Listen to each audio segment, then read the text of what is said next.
우리 다 함께 찬양 드림으로 예배를 하나님께 올려드리겠습니다.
거친 파도 날 향해 와도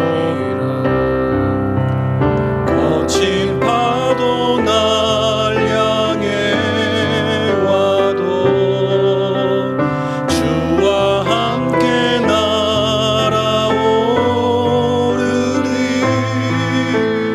폭풍 가운데 나의 영혼 잠잠하게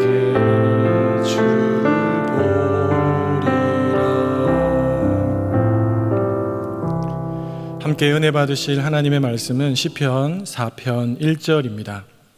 시편 4편 1절 구약 성경 806면에 있습니다. 시편 4편 1절 말씀을 우리 함께 봉독하시겠습니다. 내 의의 하나님이여 내가 부를 때에 응답하소서. 곤란 중에 나를 너그럽게 하셨사오니 나를 긍휼히 여기사 나의 기도를 들으소서. 이 시간 기도와 하나님의 너그러움이라는 제목으로 잠시 말씀을 통해서 은혜 나누겠습니다. 우리 교회에서 한 10분 정도 차를 타고 나가면 바닷가에 도달할 수가 있습니다. 바닷가에 앉아서 푸른 바다와 푸른 하늘을 번갈아 보고 있노라면 마음도 푸르르게 변하는 것처럼 느껴집니다. 가까이에서 보는 바다는 마냥 푸르지만 않습니다. 파도가 호흡이라도 하듯이 계속해서 흰 거품을 뿜어대지요. 밀려오는 파도 너머에는 다양한 배들이 눈에 들어옵니다. 저 멀리 커다란 배부터 고기잡이 배, 그리고 작은 통통배 등 배들은 살랑살랑거리는 파도를 벗삼아서 어디론가 향하고 있습니다. 살랑거리는 그 파도 위에 떠 있는 배들은 평온함 그 자체지요. 그런데요, 그 평온함이 깨질 때가 있습니다. 언제일까요? 강한 바람으로 파도가 거세게 일어날 때입니다. 우리 인생은 쉼없이 밀려오는 이 파도와 맞서는 배와 같습니다.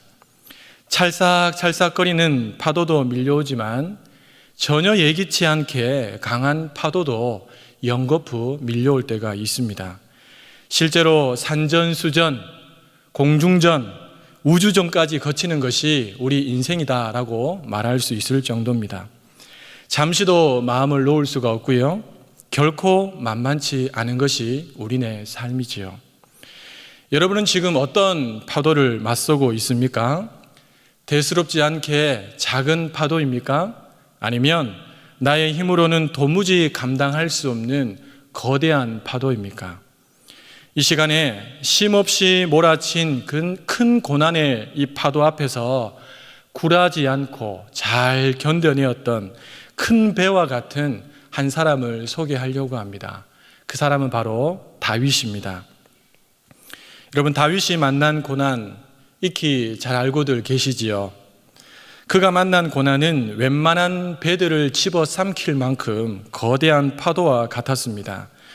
어린 시절 다윗은 그 부친과 형들의 무시라고 하는 큰 파도를 경험했고요. 이후에 그는 골리앗을 물리치고 영웅이 되는가 했는데 곧바로 한 나라의 왕이었던 사울 왕의 시기를 받아서 무려 10여 년 동안을 쉼없이 몰아치는 초강력 파도와 맞서야만 했습니다. 이 모든 고난을 견뎌낸 다윗은 마침내 왕자에 오르게 되지요. 이제 고난 끝, 행복 시작이라고 생각하면 좋겠는데 전혀 그렇지가 않았습니다. 또 다른 무시무시한 고난의 파도가 무서운 속도로 다윗을 향해서 오고 있었습니다. 오늘 시편은 다윗이 왕이 된 후 만난 큰 파도를 소개하며 있습니다. 아들 압살롬의 반역으로 인해서 도망 다니던 중에 다윗이 쓴 시편이 바로 오늘 시편입니다. 여러분, 얼마나 힘들었을까요? 자기를 향해서 칼을 겨누는 자가 자기 아들이었으니까 아버지의 마음으로 또 한 나라의 왕의 마음으로 그 마음이 얼마나 힘들고 괴로웠을까요? 사랑하는 여러분, 이런 상황을 만나면 어떤 시를 써내려가는 것이 정상이겠습니까? 내 인생은 왜 이렇게 비참하나? 산 넘어 산이라 너무나 괴롭고 힘들어 살 수가 없네. 이런 식으로 자신의 인생을 한탄하면서 시를 써내려가는 것이 당연한 이치가 아니겠습니까? 여러분, 다윗은 어땠을까요? 그는 1절 하반부부터 이렇게 고백하며 시작하고 있습니다. 곤란 중에 나를 너그럽게 하셨사오니, 곤란 중에 나를 너그럽게 하셨사오니, 나를 긍휼히 여기사 나의 기도를 들으소서. 다윗은 그 옛날 과거 중에서, 그 과거의 고난 중에서 자신을 너그럽게 대하셨던 하나님을 떠올립니다. 그리고 그 하나님 앞에 긍휼을 구하고 있습니다. 다윗이 하나님 앞에 긍휼을 구할 수 있었던 것은 하나님을 어제나 오늘이나 동일하신 분으로 믿었기 때문입니다. 또 자기에게로 피하는 자를 너그럽게 대해 주시는 분으로 믿었기 때문입니다. 여러분, 이 믿음이, 이 과거의 경험이 현재 다윗이 곤란 중에서 기도할 수 있게 만드는 힘이었던 것이지요. 그렇기에 다윗의 기도에는 확신이 넘칩니다. 3절 하반절을 보십시오. 내가 부를 때에 여호와께서 들으시리로다. 사랑하는 여러분, 고난 중이나 고난 앞에서 기도를 선택할 수 있는 사람은 내가 부르면 하나님이 들으신다는 확신 가운데 있는 사람입니다. 내가 부르면 하나님은 언제나 나를 너그럽게 대해 주신다는 사실을 믿는 사람이죠. 혹 하나님께서 나를 너그럽게 대해 주시지 않는 것처럼 느껴지는 상황이 나의 주변 상황으로 펼쳐진다 할지라도 하나님은 나를 향해서 좋은 뜻을 갖고 계시고 나의 기도에 응답하고 있음을 믿는 사람, 그런 사람이 어떤 상황과 순간 속에서도 기도할 수 있는 사람이라는 것이죠.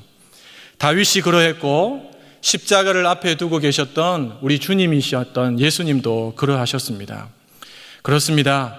기도를 통해 하나님의 도우심을 맛보고 하나님의 도우심을 경험해 본 사람이 다시 기도할 수 있고, 또 기도의 중요성을 알기 때문에 혼자서만 끙끙거리며 기도하지 않고 기도를 부탁할 수 있는 사람들에게 찾아가서 기도 요청을 하는 것이지요. 지난 2월 8일 늦은 토요일 밤이었습니다. 친하게 지내는 선교사님으로부터 긴급 기도 요청이 들어왔습니다. 내용이 즉슨 태국에 있는 나콘나 차시마 터미널 21 쇼핑몰에서 군인이 총기 난사 사건을 일으켰는데요. 현재 20명이 죽었고 아직 숨어있는 범인이 잡히지 않는 상태라 너무너무 지금 힘든 상황이라는 것이죠. 그리고 그 쇼핑몰에 같은 팀 선교사님의 아들과 딸, 그리고 한국에서 단기 선교 갔던 6명의 지체들, 현지 교회 청년이 4층 푸드코트 주방에서 불을 끄고 숨어 있다는 것입니다. 방금 그 범인이 4층으로 지금 이동했다는 소식을 들었다는 것이죠. 지금 당장 기도가 필요하니 하나님께서 보호해 주셔서 위험이 넘어가고 사건이 빨리 잘 정리가 될 수 있게 해달라고 긴급하게 기도 요청을 하셨습니다.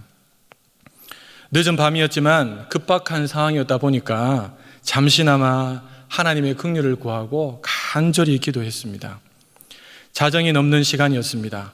선교사님으로부터 답이 왔습니다.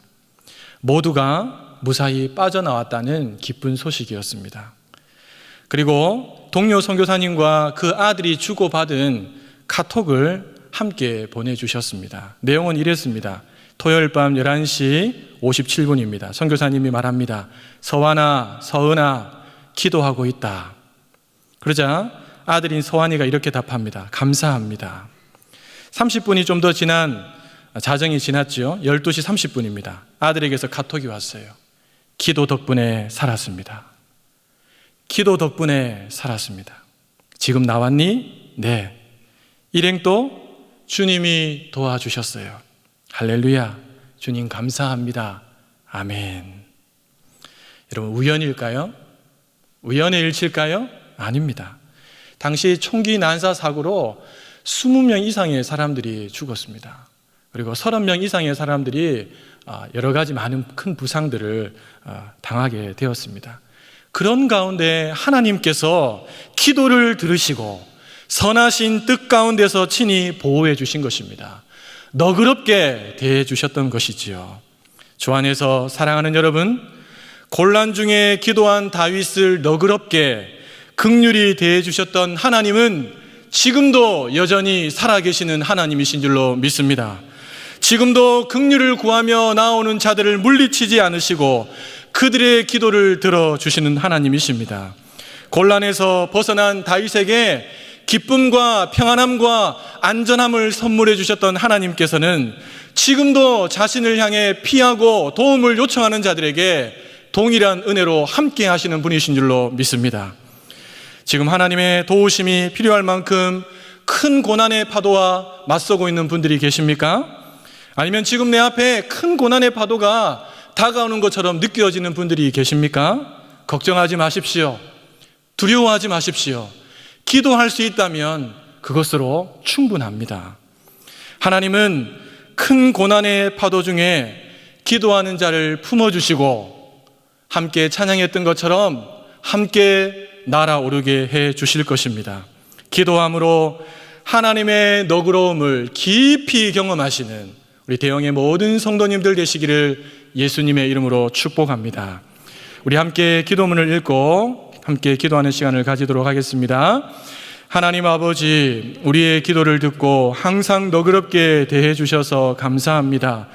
다윗처럼 고난 중에서 너그럽게 대해 주셨던 하나님을 기억하며 늘 확신에 찬 기도의 사람 되게 하옵소서. 그래서 하나님의 긍휼을 입고 하나님이 주시는 기쁨과 평안 그리고 안전함을 누리게 하옵소서. 우리 함께 기도하시겠습니다. 하나님 아버지 감사합니다. 늘 우리의 기도를 들으시고 우리를 너그럽게 대해주시니 감사합니다. 특별히 고난 중에서 하나님을 찾을 때마다 주님께서 우리를 너그럽게 대해주셨던 그 은혜와 사랑을 기억합니다. 하나님 이 시간도 말씀 듣고 기도하는 성도들 가운데 고난 중에 하나님을 찾고 하나님 앞에 기도하며 나아가는 성도들이 있을 텐데 주님 확신에 찬 기도의 사람 되게 하여 주시옵소서. 기도 중에 하나님의 긍휼하심을 맛보게 하여 주시고 하나님 주시는 기쁨과 평안함을 누리게 하시고 안전함 속에서 단잠을 잘 수 있는 그런 은혜의 역사들이 일어날 수 있도록 하나님 도와주시옵소서. 참 좋으신 하나님 아버지, 힘든 인생길을 지나는 동안 우리와 늘 함께 해주시고 또 하나님의 긍휼을 구할 때마다 너그럽게 대해 주셔서 감사합니다. 오늘도 그 너그러움을 기대하며 하나님께 기도하는 성도들의 기도를 들어주시고 긍휼을 베풀어 주시옵소서. 하늘의 기쁨과 평안함을 더하시고 안전케 하시는 하나님의 돌보심을 맛보게 하여 주시옵소서. 어려운 중에 우리 교회를 이끌어가시는 담임 목사님을 기억해 주시고 늘 성령 충만, 은혜 충만케 하여 주시옵소서. 하나님의 선하신 뜻을 마음껏 펼쳐가는 우리 목사님 되게 하여 주시옵소서. 하나님, 하루속히 코로나가 종식되게 해주시고 사랑하는 성도들 계속해서 6월의 은혜로 함께하여 주시옵소서. 이 모든 말씀 우리 주 예수 그리스도의 이름으로 기도하옵나이다. 아멘. 계속해서 담임 목사님과 교회 그리고 나라와 민족 선교사님을 위해서 기도해 주시고 예배를 마무리해 주시기를 바랍니다.